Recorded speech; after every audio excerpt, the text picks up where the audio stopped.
Alright folks, welcome back. You found us here at KGB Customs LLC, home of some of the finest custom handguns shared here on the YouTube and Rumble.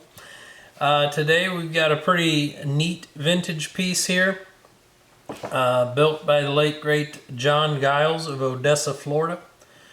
A little bit about the base gun. It is a 1966 commercial Colt Government Model. Colt called them the commercial model for quite some time, even after the wartime contracts ended. Mind you, even in the, I would say up until the 80s, Colt was supplying some parts, slides, etc., barrels, match parts to the military on limited basis to rebuild guns and to modify them for match shooting. This gun is a very clean example. Oftentimes you find these old bullseye guns and they are completely played out, shot a ton. The good thing about a well-built one is they rarely ever shoot completely loose.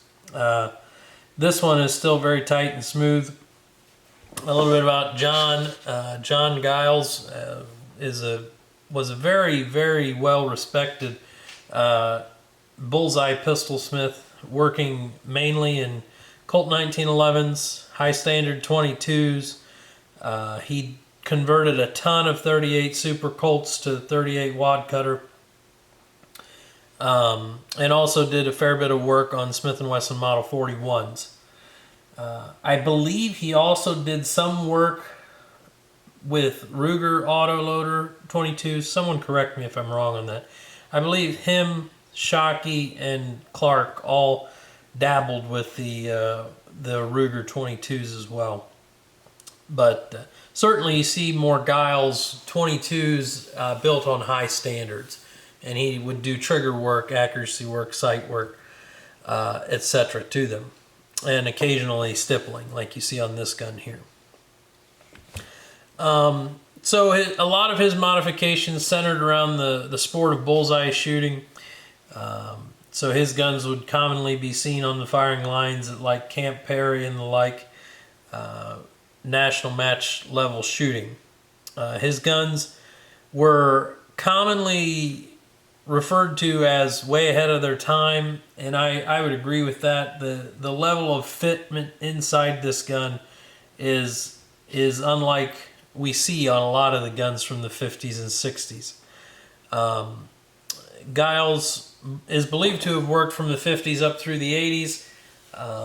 Not much is known about him post gunsmithing. I couldn't find much information or even an obituary in my cursory searches online. So I can't tell you how long he lived after he quit building guns. But this gun is a great piece from that period, probably built late 60s. The gun was manufactured by Colt in 66. One big tell on a Giles gun is, of course, the wagon wheel sights. You would see these. This is a rib setup, which is marked Giles 45 Shop, Odessa, Florida. Right there. You can't see it in the video, I'm sure, but they'll be marked right there generally. And he made Giles ribs for 5-inch guns. And I've seen Giles extended ribs where the front sight extends off the slide. And you also see them on guns like the high standard pistols. He also made just a rear sight unit with the wagon wheel that would go into the GI dovetail. It was a taller unit, much like the micro sight. And then of course he would stake and solder a front sight on there. So his sights are kind of an easy tell if you can't read the marking, which unless you got a good photographer, the marking can be hard to read. It's pretty faint. But also on his 1911 base builds, his stippling pattern was unique. I like to think that he and Shockey, being contemporaries at the time, just had a mutual understanding that their stippling patterns would both be unique and different. The two gentlemen, the stippling was done with a very similar tool. triangle shaped punch that gives you very good purchase. I would give the nod to Giles for a little tidier border all the way around. He doesn't have any runoffs. My Shockey example is not quite so perfect. That could also be the time period in their careers when they were done. But if you look here at the top, the Giles guns are stippled in a V pattern. So the stippling comes up this way and comes up this way, leaving you a V-shaped void there in the middle.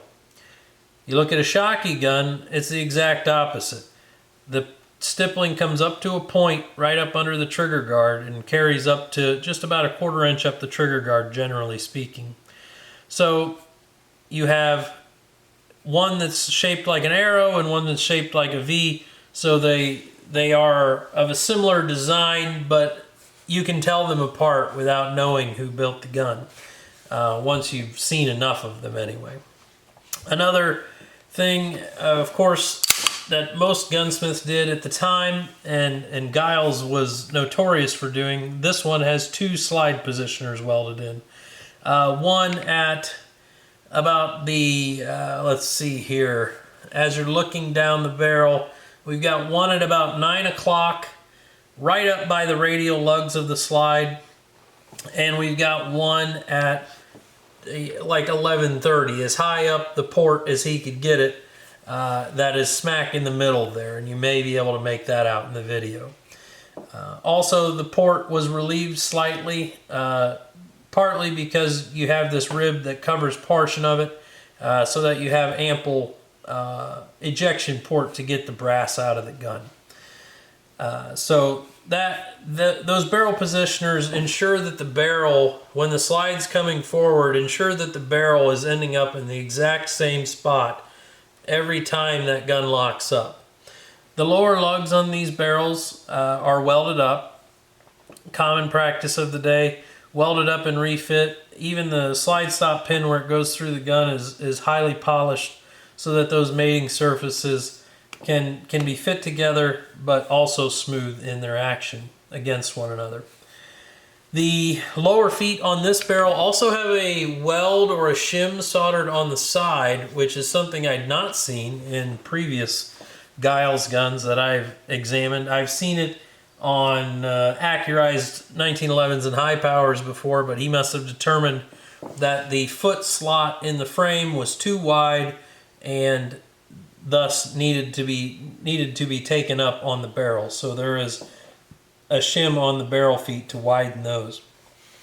I've mentioned it before in my videos on Hogue's guns, but we see a lock-up surface turned onto the barrel out here, so the back portion of the barrel is turned down very slightly, and we have a portion here that is left large to lock up, and there's a nice ring of contact all the way around that, which shows that he understood what made these guns shoot and was really quite excellent at executing them.